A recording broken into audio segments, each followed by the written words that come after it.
everywhere. This is for you.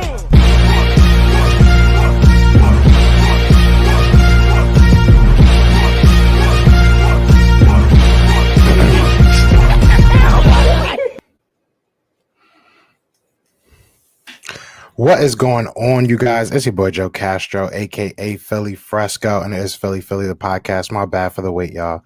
Apologize, had to get some things done, you know what I'm saying? But we are here. So I know a lot of you guys wanted to talk about this Malcolm issue. You know, it's not, I don't even want to call it a Malcolm issue. It's not a Malcolm issue. It's just a Malcolm situation. You know, things are going on. More drama in Philadelphia. That's just how it happens. That's how we live. Shout out to everybody that's in the chat already. Be sure to hit that like, hit that subscribe if you are new. So, look, let's get into it, man. So, Malcolm Jenkins had a little bit to say. I don't think he was wrong. We'll say it like that. I don't think he was wrong. I think he had the right to say what he wanted to say about Carson. He was there, so he would know. You know, it was a lot on the coaching staff. Don't get me wrong. It was a big indictment on the coaching staff because you can't let a man basically play terrible, you know, and not, or even practice terrible, you know, because you've probably seen it in practice as well. If you're the coach, if, you know, Malcolm Jenkins is calling him out saying that he's not putting the work in the offseason, you can see that in practice. So if you're not holding your players accountable, that's big on the coaching staff. But you know what I'm saying? If you're getting paid $100 million, I don't care if it's COVID season or not, whatever it is, you got to go out there and you got to practice. You got to put the time in yourself in the off season and work. Look, man, you know, I'm watching the Senior Bowl as I talk. You know what I'm saying? I'm watching the Senior Bowl, but you look at these kids and the work that they put in to get where they get. You know what I'm saying? Like if he's feeling complacent, feeling like he's good enough where he is, you know, he doesn't necessarily have to work to get better. That's not good. That's not good because we all see the tangible things that he needs to work on. So, you know, it's one of those things that you obviously don't want to believe it about your quarterback, that you want to believe that the guy you just paid mad money to is going to be out there balling for you and putting in the work. But if he's not doing that, you know, and it seems like that's what Malcolm Jenkins was saying, you know what I'm saying? Like I said, it is an indictment on the coaches as well. Don't get me wrong. But he did say Carson did not look like, or he said he did not put in that work in the offseason to fix what needed to be done to make himself better. So that that makes you question everyone around him, their motive, because like he said, at some point it's like, what are we doing here? Why, if you're going to keep on trying to do the same thing? You know, look, I like Carson. You know, that's my guy.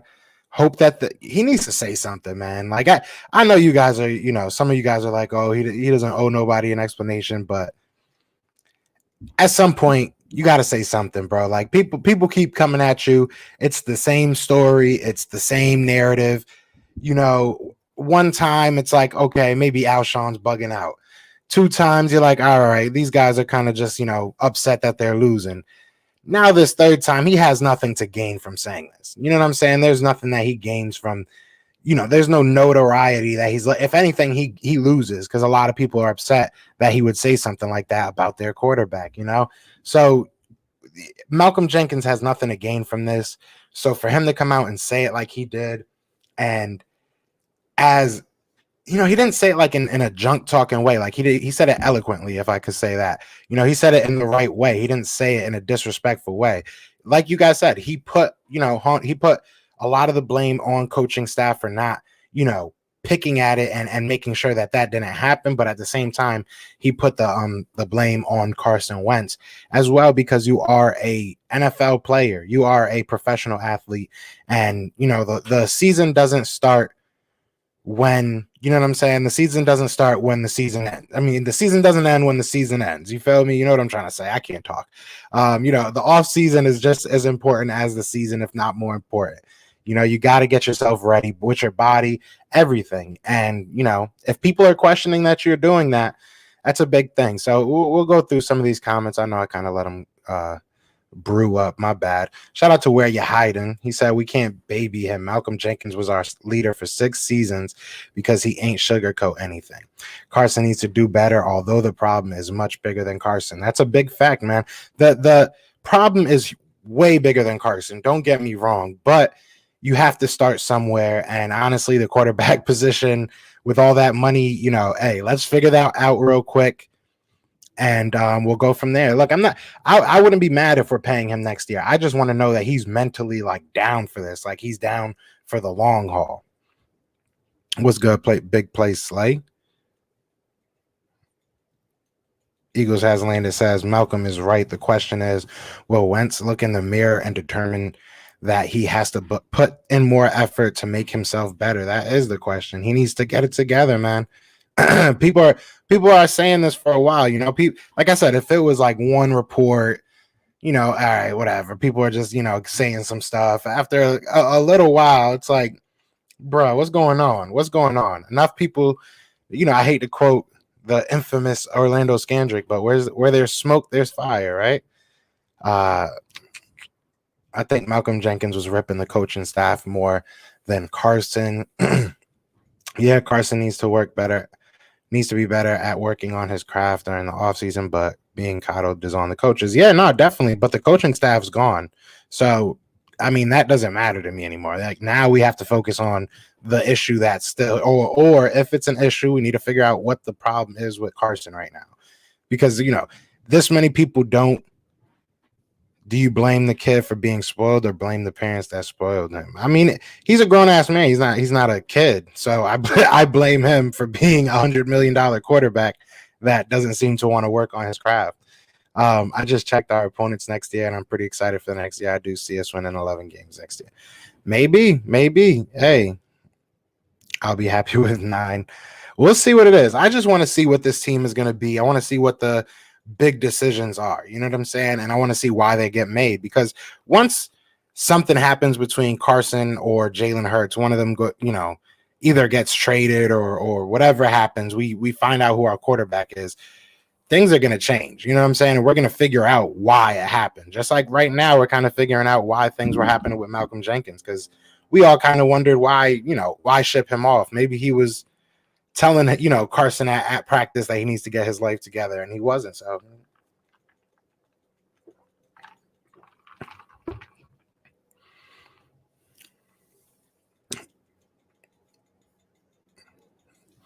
So we face the Chiefs next year. Let's cross that off. We have no chance. Bucks neither. The Raiders, nope. Niners, definitely not. Cowboys, I'd say we beat them once, and every year we'll see. The NFL changes so much every year. If we can hit on some draft picks, you never know. Exactly. Yeah. If your biggest leader isn't respecting your quarterback, hey, sometimes you got to do those way early mock drafts. You know what I'm saying? Or those way early mock predictions.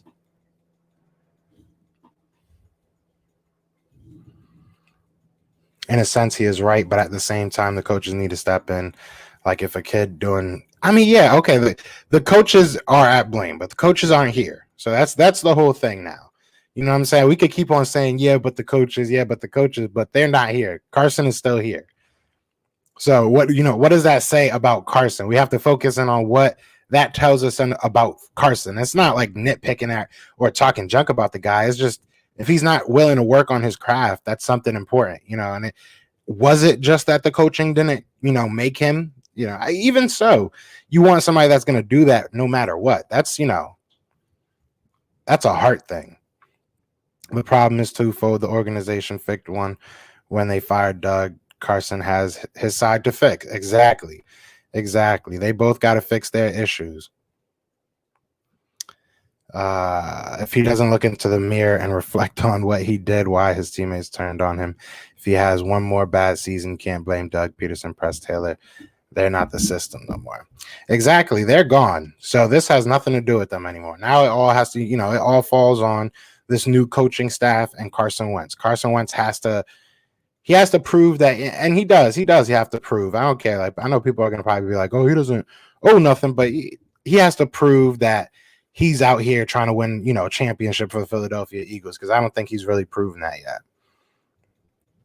This team needs a culture change, but with how he's still in power, it's going to be difficult, especially if he continues to draft the wrong players and making other transactions that don't work out.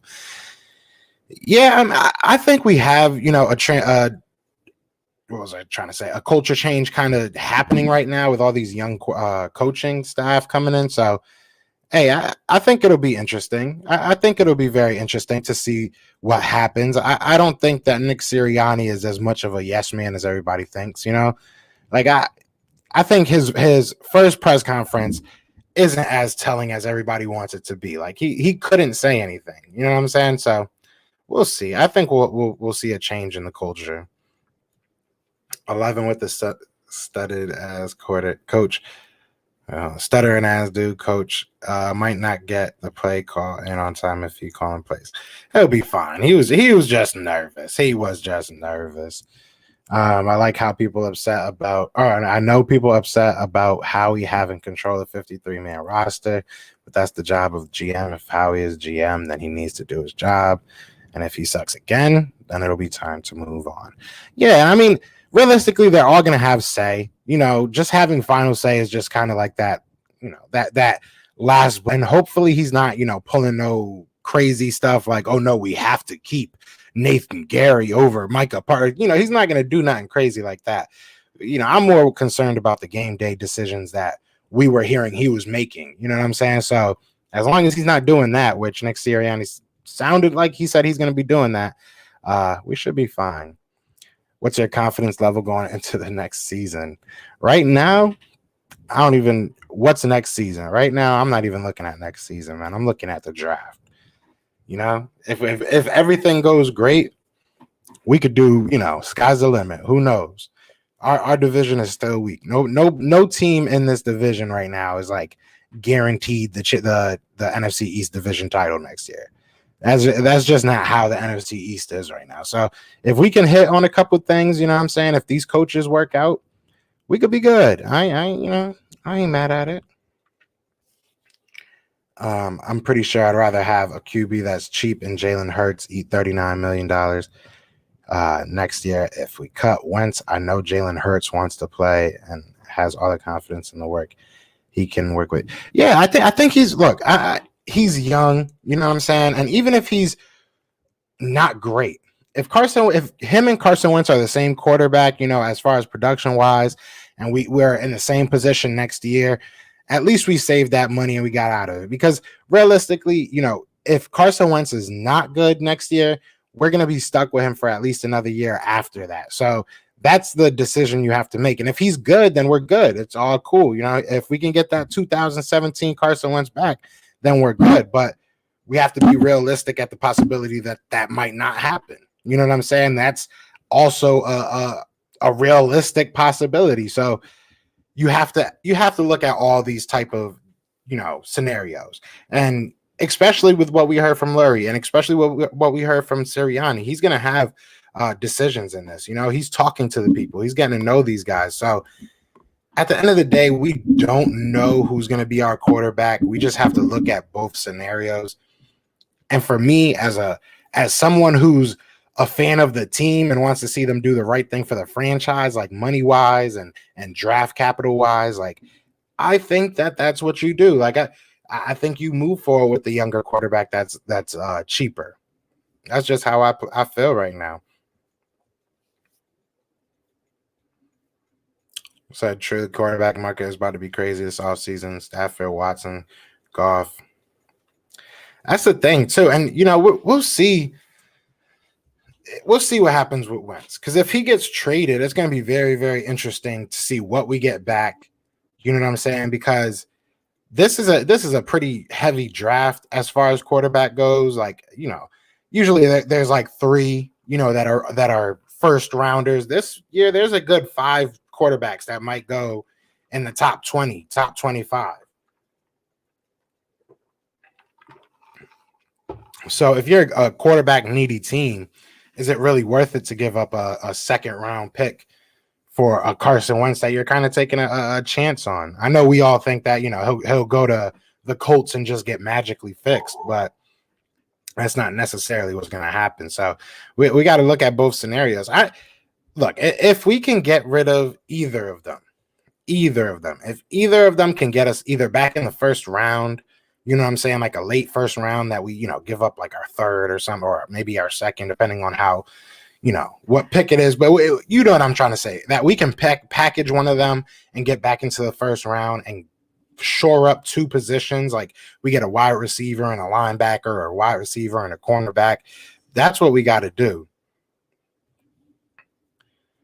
Shout out to Birdman95. I appreciate the $4.99 donation. The best Carson we can get this year is 8-8. Another year wasted. Listen, man, and I've even had this conversation with other people about like getting Deshaun Watson on the Eagles and stuff like that. We're so far from just being a one person away fix. Like getting a good quarterback here is not going to fix us. If Carson Wentz is mediocre, he's not going to fix us. It has to do with so much more. Carson Wentz has more talent when it comes to just, simply playing football. He's more of a talented quarterback, but it comes down to mentality, and it just comes down to, that will to play. But I hate to say it, but I agree. I agree. I don't see us being a great team with Carson Wentz right now. I just don't feel like he has the mentality to play in Philly. If he comes out and says something, he'll prove me wrong, though. And I would love for him to prove me wrong. I would love for him to be, that 2017 guy. But shout out to Birdman951. I appreciate that $4.99. I appreciate that. You didn't have to do that. But yeah, man, look. We can go back and forth for hours about Carson Wentz and Jalen Hurts. It really, all it comes down to me is mentality. Who wants to be here? Who wants to be here? That's my biggest thing. We are too caught up on fixing Wentz when this team needs fixing more than him. Fix the scheme on offense and defense, cut down the injuries, and we'll be fine. Exactly. That's what I've been saying is, bro, and that's what scared me about this Nick Sirianni pick, is that I don't want our whole offseason to be worried about, fixing Carson Wentz. Fix this team and he'll be better because of it. If we have a better team surrounding him, and that includes defense, that includes special teams, if it's not all on him, maybe that fixes that hero ball mentality that we all know he loves, so much. But that's the thing. You got to fix this team. And then everybody in the system, like you said, will be better once the system is fixed. Which receiver do you think fits our offense out of the top three? So we're obviously talking Jamar Chase, Devontae Smith, and then you're saying Waddle. Are you saying Waddle is number 3? If I'm going with who I think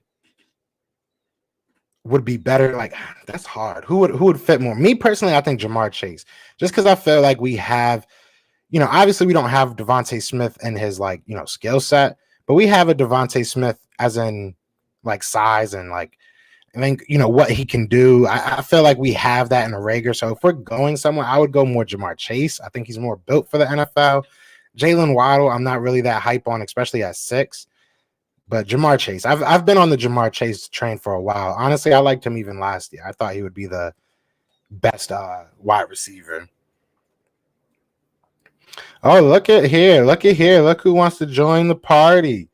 Oh, he just waits 30 minutes and then he wants to join the party. Look at Mr. Cool Guy.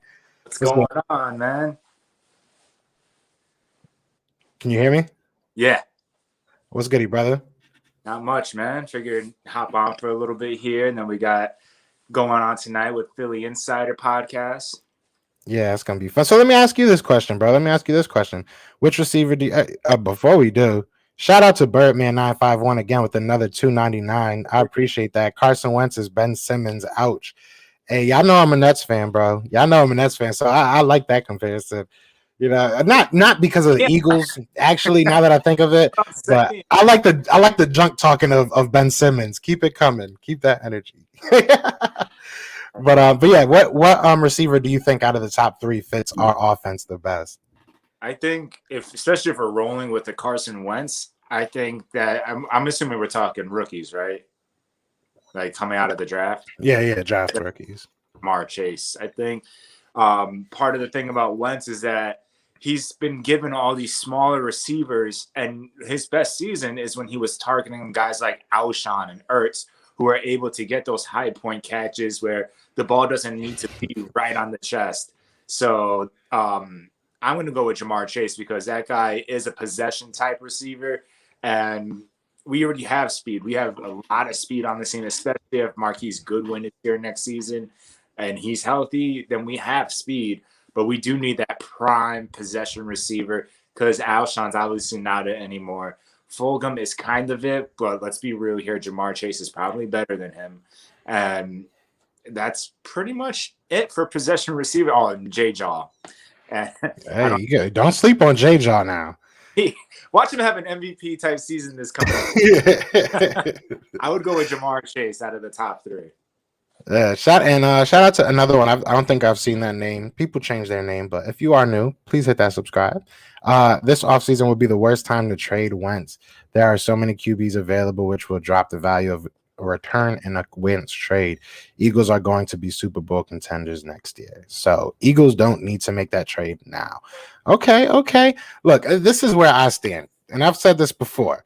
If you don't trade Carson Wentz now, you lose value if he's not good next year. And I hate to sound like, negative and, you think he's going to suck. That's not it. It's just we have to look at that possibility, and that's a real possibility. And like I said, if we believe that it's solely on the system, you know what I'm saying? Like, what do you think Doug would have done with Jalen Hurts is kind of where I'm getting at. What do you think Doug would have done, done without Carson Wentz? Would we be looking at a different story? So we don't know who's to blame. We obviously know there's blame to go on everyone, you know what I'm saying? But a lot of people are saying we'll go back to Malcolm real quick since now that you're here. A lot of people are kind of on the train of thought that, I was just closing out some windows. No, that some people are on the train of thought that Carson, that it's all on that. I don't even want to say that it's all on Brandon. On Doug. I don't understand really the train of thought. Like, people are like, yeah, we know that it's on Carson, but Doug. Like, my thing is, but Doug's not here. Like, Doug's not here, so we have to focus on the Carson situation. So, just what are your thoughts about what Malcolm Jenkins said? Like, what I know you. We haven't even talked about it, to be honest. So exclusive. I think that's kind of been the message going on, right? That like he was close with Press Taylor, and it was just like it felt like since Frank Reich left and the quarterback coach from when we were in 2017, where he was arguing back with like the coaches and stuff, but it pushed him. It pushed him to be held accountable and to make the changes that he needed to. Whereas with a guy like Press Taylor, that he could. I don't know how that relationship was because obviously we weren't there, but from what we hear, it was just kind of like buddy. And then with Doug, even Doug has said in press conferences that he didn't want to go at Wentz in like an aggressive manner, that he kind of wanted to kind of be on the same page, working it out, trying to be nice about it in a sense. And that works for some players and that doesn't work for others. I mean, yes, they're getting paid big money. Yes, they're in the NFL, but like you said, we're looking for coaches that can teach. And if you're still trying to teach these professionals, then it is what it is. Sometimes you have to put it on the coaching. A part of it's still the player and everything because he is a grown man and a grown man sport. So, yeah, I think what Malcolm Jenkins says is that when all those other coaches left and then Carson was kind of just left to be what he wanted to do, the rumors of the sloppy practice and what was going on. If he was changing the plays at the line of scrimmage for no reason, like those little things were allowed to happen. If they weren't allowed to happen, he either would have been pulled, I would think, or they wouldn't have happened. If you're given access to do all these things and the freedom to do so and there's no repercussions, then it's in psychology or whatever it's called, like learned helplessness. Like you were taught that. That's something that you were allowed to do. If you let a little kid be bad all the time, what makes you think they're just going to be good all of a sudden? It just doesn't work like that. You got to set rules and regulations. So you always trying to bring in psychology on me, man. Bro. You always try. Was it in the group chat that you were like, see, Joe obviously doesn't know psychology? But no, like, look, bro, like, I get it. have to, and I do. I give blame to Doug. I do give a lot of blame to Doug because, like you said, you can't, continuously let someone get away with something and then expect them to not do it. You know what I'm saying? But you are a grown man making $100 million that you have made your way here off the back of your own work. You know what I'm saying? Like, I'm sure people were guiding him and telling him to work hard and everything, but no one was on your back saying, hey, you got to get some throws in. Hey, you got to go work out. Hey, once you get $100 million, that definitely shouldn't change. You know what I'm saying? So while I do put a lot of the onus on Doug Peterson and that coaching staff, and even to a certain degree, Jeffrey Lurie and Howie Roseman, you have to kind of look at Wentz and be like, bruh, $100 million, man. We doing this YouTube thing for free, bro. Like, you know what I'm saying? We grinding, bro. Like, there ain't no off season for us. How he get an off season and he getting paid $100 million, man? That's where I am. I feel like a lot of these negative stories have been coming out since he started playing bad. Because I could have sworn part of like the Carson Wentz was that he was the first one in the building and the last one to leave every day. That was like big from what the players were saying prior to this season. So what happened? Is that something that's still happening and people are just not talking about it because it was a bad season? Did he stray away from that? Because where are all those stories? Where are all those things that were said about Carson Wentz and his leadership and his work ethic in the past? No, that's a fact. That's a fact. And I mean, we'll see. Like I said, I've said this a million times. I would love to be wrong. I don't come on here to, act like I know everything. I don't. You know what I'm saying? Like, I would love to be wrong about Wentz. I would love for him to go out there and prove it to me. But, he has to. That's what he has to do now. He has to go out there and prove it to all of us. Shout out to Nug says, do you think Fulgham will come back to how he was playing in the beginning of the season? And do you think he will be a starting wide receiver on our team? You want to take that one first? Sure. I think a lot of us, including myself, got kind of caught in the hype of a desperate season. During that time when he was going off, we were all desperate for something good to happen. If it was a wide receiver play, if it was running the ball more, if it was just winning in general.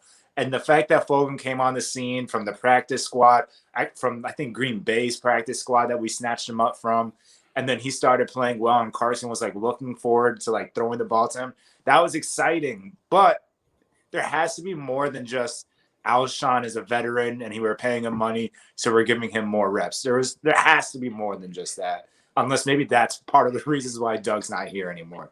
But like I think Fulgham can be a solid wide receiver. I don't think he's probably that guy that we thought he was going to be, who I was like, oh man, we might have a 1,000-yard receiver. He may not be that guy. And that's part of the reason why I want a Jamar Chase, if he falls to us at number 6 this year, is because I feel like we don't have that prime possession receiver. I mean, any player, I guess, if you have the Kobe Bryant work ethic, can get better. And maybe Fulgham does. Maybe Fulgham wants to be that guy. But as of right now, there has to be more than just let's get Alshon out there because we're paying him, than letting a guy that was playing decent just kind of throw him to the wayside by the end of the season. Yeah, I mean, like you said, I think we all kind of got enamored with Travis Fulgham pretty quickly. I mean, but he did produce, so that there was reason too. It wasn't like he was going against a bunch of bad defenses. On the contrary, if anything, he was going against some of the league's best cornerbacks, right, and he was producing. Like you said, I think the word that you said was hype, but we could even use trust. Like you could tell that Carson Wentz actually had trust in a wide receiver for once. So it was nice to see. And look, is he great? We don't know. Is he gonna be great? We don't know. We did, I believe, retain Aaron Moorhead. You guys tell me if I'm wrong, but I like what he's been doing with our wide receivers. You can tell that there's been development with the guys he's at least been able to have out there. So I think he can be a starter on our team. Obviously, it kind of has to do with who we draft also, because I think someone like Jamar Chase kind of pulls his job from him. Because he's kind of that big body guy. But if you go and get somebody like Devontae Smith or Jalen Waddle, who everybody seems to love, even he's like 5'10", if you go and get somebody like that, you still kind of need a big body. So you still got him.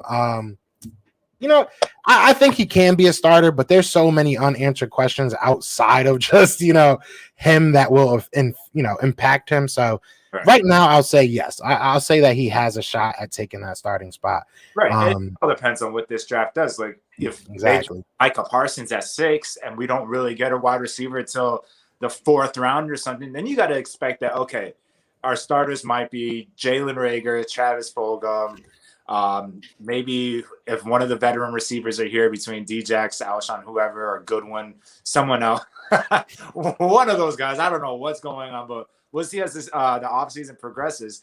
So that will be the real indicator if Fulgham will have a real chance of being like the number 1, number 2 guy on this team.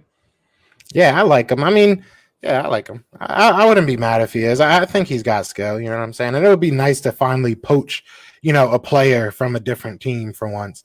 Shout out to everybody that's in the chat. We got 33 people in here. Be sure to hit that like, hit that subscribe. If you want to buy us a coffee, be more than welcome to, buy us a coffee. The link is in the bio. Look at this beautiful little layout I did, Brandon. I'm just so proud of me.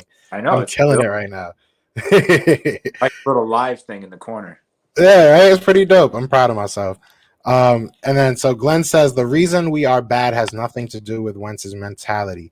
We cannot score consistently since 2017. Since then, we have been 25th and 26th in scoring, and our defense just can't create turnovers. This is all true. This is all true. The only thing I will say is that I feel Carson Wentz's mentality still had something to do with it. And I'm not saying mentality as like he's a bad, teammate or anything like that. I just feel like he's kind of overdoing it. Right. You know what I'm saying? But other than that, I agree with you. I definitely agree with you. Everything you said. Wentz is going into his 6th year, no playoff wins, no NFC championship appearances, definitely no Super Bowl appearances. This Wentz experiment is getting old and old fast. Yeesh. I think they like Carson Wentz. That's kind of what I was reading from that. They're like behind. I don't know. I get it. How long can you hold on to a quarterback for and hope for the best? I mean, you can say the Cincinnati Bengals held on to Andy Dalton for a minute, and they ever won a playoff game. They made it to the playoffs plenty of times, but they never won. So, I mean, that is true. How long do you hold on to somebody before you let them go? And a lot of people, a lot of people were giving Sirianni a lot of crap. Let's talk about that real quick, and then we'll get to Big Play Slay's question. My bad, bro. I'm sorry. What did you think about the Sirianni interview? Because I feel like a lot of Eagles fans, guys, we got like 30-something people in here, so y'all got to hear this, man. Chill out. Cut the guy some slack, bro. It was his first time interviewing. Calm down. But, what do you think? What did you think of the interview?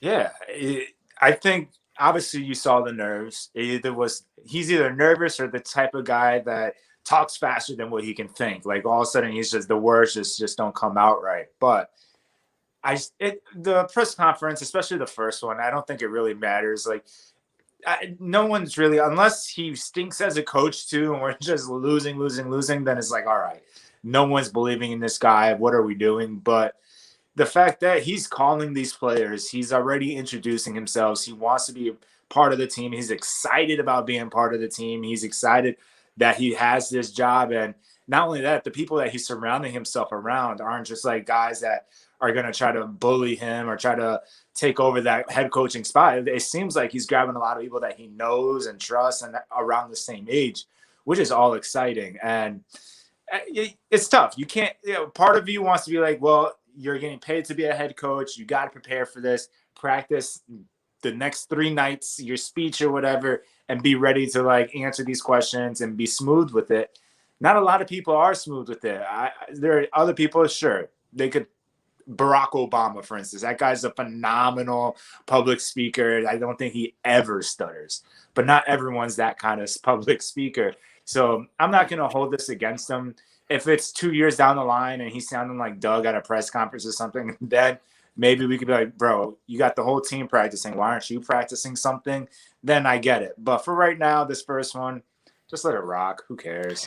And at least there was passion behind it. I feel like with Doug, my biggest problem with him is like you'll ask him like, "What color is the sky?" And he'll be like, "It's blue." Like, all right, bro. Like, you know what I'm saying? Like, just give us a straight answer. You know what I'm saying? Like, just why does everything have to like have a snarky little remark? You know? So at least I felt like he had passion behind what he was saying. He really believed in what he was saying. You know, a lot of people are upset because he couldn't give us the answers I'm sure we all wanted to hear, but it's still so early. I'm sure we'll get him and we'll all complain then. Exactly. Yeah. I'm sure we'll complain once we get the answers either way. So don't worry. Don't worry. Big Play Slay says, so I already know Joe wants to keep some guys on this team, but Brandon, what's your take and input on who you want Howie Roseman to bring back on this team? Well, I could pull up the list if you want. Because I mean, I need to see this list because I don't know who's leaving. Actually, I could probably put. But let's see.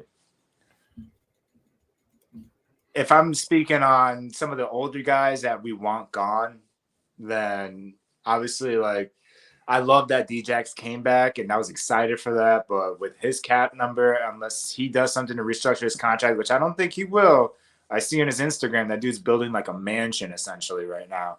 So he's probably needs all the money he can take. So that's a guy that I love, Djax.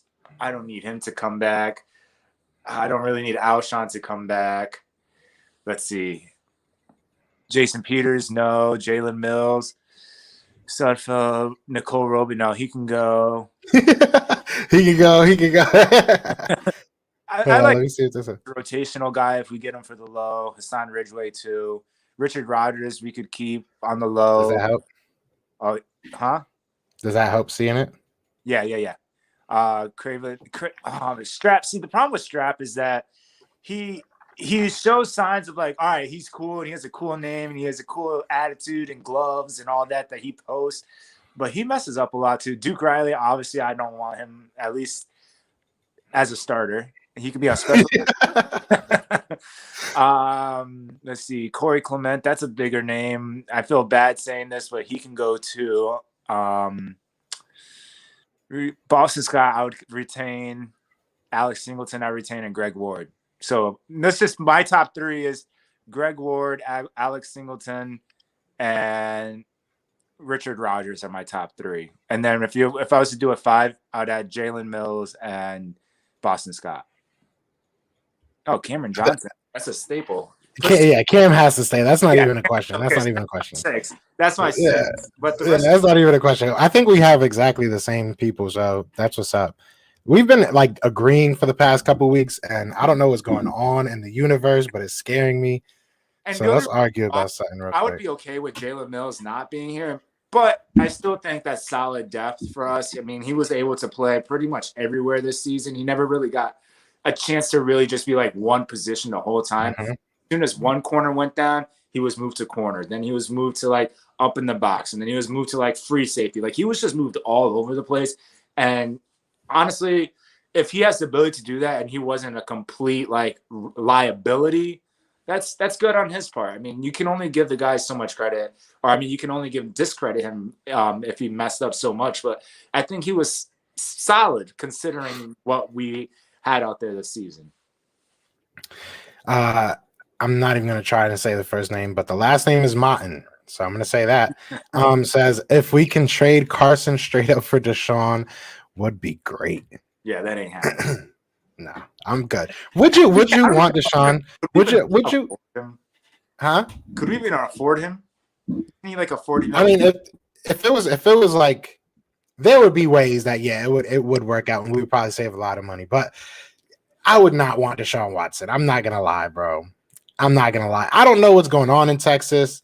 You know what I'm saying? That or at least Houston, because between the Texans and the Rockets, nobody seemingly wants to be there. But I don't know. You just too much drama. Let's just start over. If Carson wants to be our quarterback, let's do it. Like, let's move forward. If not, get assets and just move forward with that. You know what I'm saying? That's just kind of where I am. Making a comment about this was someone had mentioned.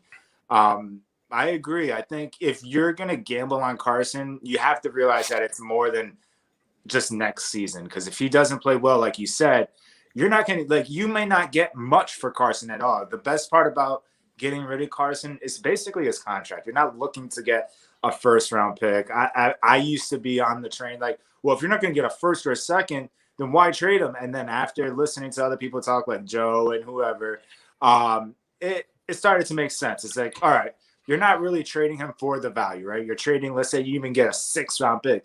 You're trading to free yourself of that contract. Otherwise, if you're gambling on him and he stinks next year to the point that we're starting Hurts again, and Hurts is the future at that point, then you really just lost all. You're going to end up not only having bad cap this year, you're going to end up having bad cap the next year because you're going to have to cut Carson and then have be like 40 and cap space or whatever, that penalty money. So it's a huge gamble. This ain't like buying GameStop stocks here. This is the Eagles. We messed up, man. We should have got that, bro. We should have definitely did that. We wouldn't be here right now. That's what I'm telling you. Hindsight. Should just put it all in that.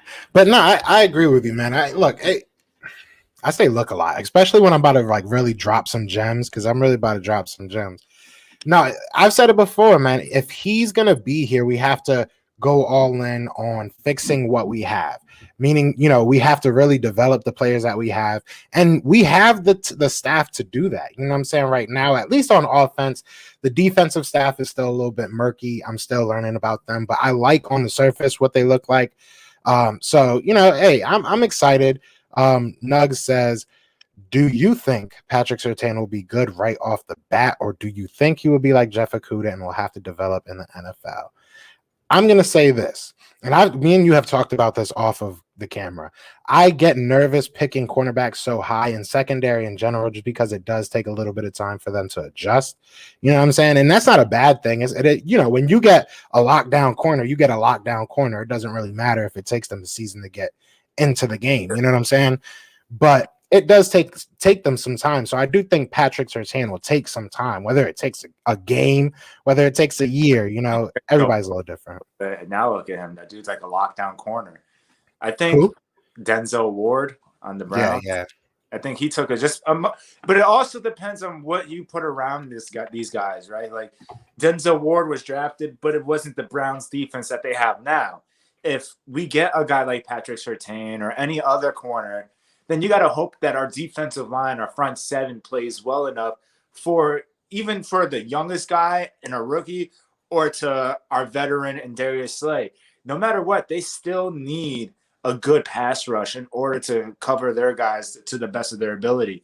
Because if there's no pass rush, it doesn't matter. You can cover a guy for as long as you want. Eventually, they're going to get open if the quarterback is standing there forever. So I think I feel bad for whatever rookie comes in, especially a corner, because Philly fans, as soon as he gets burnt once, is going to be like, oh, here we go. But I think you just got to if I was a betting man, I would bet on the development side of things. Yeah, that's what I'm hoping for. I just want to see everybody get better, man. Even Carson Wentz. Carson Wentz, I know, can be a great player. I know he has the talent to be a great player. You know what I'm saying? I just want to see him, do it. And that's the biggest shot. People say, and I hate to keep going back to this, but a lot of people say, oh, he doesn't owe anybody a explanation. But when someone's telling you that you don't want to become better at your craft, I'm sorry. Like, I don't care what your job is, bro. Like, that's a shot. You don't have to say that at all. You know what I'm saying? Like, that's a shot at your character, bro. But I don't know, man. But Uno Velasquez says they asked Mills to be Jenkins, and he isn't that. New D coordinator, new system would be great for him. I agree. I mean, he was good. He was really good in college. I liked him a lot when we drafted him. I thought he was a steal in the 7th round. So, I mean, we'll see. He has a certain set of skills. What movie is that? I forget what movie that is. He's like, I have a certain set. But either way, he has like a certain. What is it? Taken. There we go. He has a certain set of skills. So we have to just make sure that we're, just like everybody else on this team, especially the linebackers, because like I feel like Alex Singleton on run cover as a run stopper, he was amazing. You know what I'm saying? Perfect. That boy pops. Yeah, he's a highlight reel walking. But like as far as pass coverage, I mean, he can't cover a shift at Wendy's. Like that man is just terrible. Like, but you have to know that. You have to know what these guys are good at. So hopefully, like he said, a new defensive, scheme can. Who do you think will benefit most from the new offense and defensive coordinator stuff? Like who, offense and defensive wise, who do you actually? I think the young players. I think the young guys who didn't get a chance to really play last year. The Davion Taylors, Sean Bradley, Kevon Wallace, like those kind of guys. It's really weird hearing Joe Groove. It's really But weird doing it. those kind of guys on our defense, I think, would benefit the best. And I think even Slay, too. I think Slay was asked to do a lot, and Jim Schwartz kind of let it happen. And some games, it worked out most of the season, right? But there was just no adjustments for, like, when things were going bad, like Metcalf going off and stuff. Like, there just weren't adjustments in time. Or when we were playing Dallas and we had Jaquette, and you easily could have moved Mills to corner at that point when you noticed Jaquette getting burned. And then you could have had Kevon Wallace starting at safety. But no, there weren't those adjustments. And the young guys, I feel like, weren't given an opportunity to do so. So hopefully, obviously, with the new coaching staff and everyone getting reevaluated, and that was one of the things I liked that he basically alluded to during his press conference was everything's open, essentially. Like, it's open competition. And I wish he was a little bit more aggressive saying that, like, listen, it's open season. I want the best players out there. Like, this ain't tanking season. This ain't rebuild season. Like, we're going to go out there and play the best football we can. And we're going to do it with the best guys for that position. So I'm excited to see, like, new coaches getting new eyes on these players and not saying, hey, that guy's been here for 3 or 5 years. Like, we're going to start him over this young guy, even though maybe that young guy might be better than this other guy. So I think the young – I just want – go ahead. I'm sorry. Oh, no, you said not just one? No, sorry. I just want like first day of practice. I just want Nick Sirianni to like cuss somebody out. After that, I think I would like be enamored. I'll be like, yeah, we got the guy. Like, you know, I think it's just accountability, man. I'm glad that he said that word. You know what I'm saying? He said it a couple times. So I think he watches our podcast and knew what to say. That's where I'm at right now. Jordan Kunz says, honestly, I don't think the team is as bad as we all think. We just are never healthy. A healthy Eagles team will do damage, especially with a good draft this year. I agree. Yeah. I agree 100%. Fine. Yeah, I feel like the fifth, especially this year, the fifth team in the NFC East was the injury report, because it was literally like every team this year. All-star team. Seriously, that injury report was a Pro Bowler this year. First ballot All Hall of Famer this year. Yeah, so I agree. I mean, but we've been saying that for years. So that kind of plays into this, and we've talked about this before. Do you think Doug Peterson's like practice schedule or practice regimen played a part into the injuries, or? I mean, that's what we're going to learn, right? Because before Doug Peterson came, I mean, granted, it was Chip Kelly, but the guys were healthy. Even running out there, running like 70 plays a game or something crazy, they were pretty much healthy. You never really heard of big giant injuries like we've had since the whole Doug Peterson era. Like, we even had new medical staff sit in, watch our team, come in, and then bam, right back to it, where we were having 15 different offensive linemen out of the 17 games or whatever. So it's just, it was remarkable in a sense that, wow, we really, how does this happen?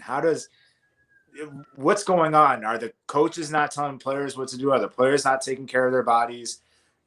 Obviously, not everyone has the Russell Wilson regimen where they're spending $1 million a year to take care of their body. But I mean, if you're getting paid, might as well, right? Exactly. Like, eat the right foods, do the research. I mean, if you really care about the team as a coach, then maybe you should do the research and show, like, put something online like you should be eating this stuff, or you should be stretching throughout the day. I don't know, just like different things. Obviously, there's freak injuries that happen, but there was just way too much on this team this year. Yeah, and at one position, that was like the most annoying part. It's like you said, it's just how. I remember watching games and just be sitting in there like, all right. There was a couple games that we were like coming back and we're like, okay, this team looking good, and then boom, the whole defense gets hurt, and you're like, oh, all right. Never mind. Like, as soon as Cowboys, it was game over. It's like all of a sudden we looked like this beast team. We ran the ball the whole first drive. Our defensive line was getting after Andy Dalton, and then Fletch goes down. Over. Yeah, it was just, talking about another guy going down. He says, will Brooks be back? I'm assuming he's talking about Brandon Brooks. He better be back. Sure, he better. That dude looks jacked. And yeah, I don't know how I feel about that, to be honest. Like, you feel like he lost weight, about to get pushed down? Yeah, he looks like a fullback now. I don't know. He looks like Jalen Richard now. That dude, I he mean, does martial arts. He's about to be like Jedi mind tricks in defensive line. for real, he gonna be out there waxing on and waxing off. Like I don't know. We'll see what he does. I hope that he does well. Big if plays him, for and, his. if him and Lane can be healthy all year and Kelsey comes back, that whole center to right side would be dominant. That would be phenomenal. Facts. And then we could keep seeing Jordan Mailata progress. Hopefully, he keeps on impressing everybody. You know what I'm saying? That could be a solid offensive line if healthy. Yeah, facts. That's the whole thing. If was a fifth. What about Derek Barnett? What do we do with him with the change of Jim Schwartz being fired? What happens now with him? Do we cut and save money? You know, we would have to take his 5th-year option. It would be $10 million, right? So I'm not paying him $10 million. I don't know what I would do, to be honest. Yeah, that's tough because like I said, if you get Vinny, but who do you rather start? Vinny Curry? Well, you got Josh Sweat. Josh Sweat's solid, but you still need depth. That's the big part that at least I've learned under Jim Schwartz is having good depth at the defensive line instead of just like 4 dudes, or if it's a 3-4, 3 dudes that are phenomenal, but then your depth is not good for when these guys get tired. Having the good depth that on that defensive line has been really good for this team the last 3-4 years. So it's tough to say because we don't have the money. Like, we need to allocate this money to other places like linebacker and such. But I mean, Derek Barnett, he was starting to play well. He gets a lot of penalties for me. Like, he's either getting penalties or he just looks like another guy out there that like Vinny Curry can do. But there were some plays where Derek Barnett looked good, but $10 million, I don't know how he's gonna have to work something. Yeah, it's gonna be interesting to see what happens, man. I bet you. I don't want to bet you actually, but I wouldn't be surprised. I wouldn't be surprised. It's it's rent time, bro. I can't be losing money like that. But I wouldn't be surprised if we look at Howie in like a month or two and are like, bro, I don't know how we ever doubted him. Because like he might like pull some crazy. You talk some Jedi mind trick, he might pull off some craziness now.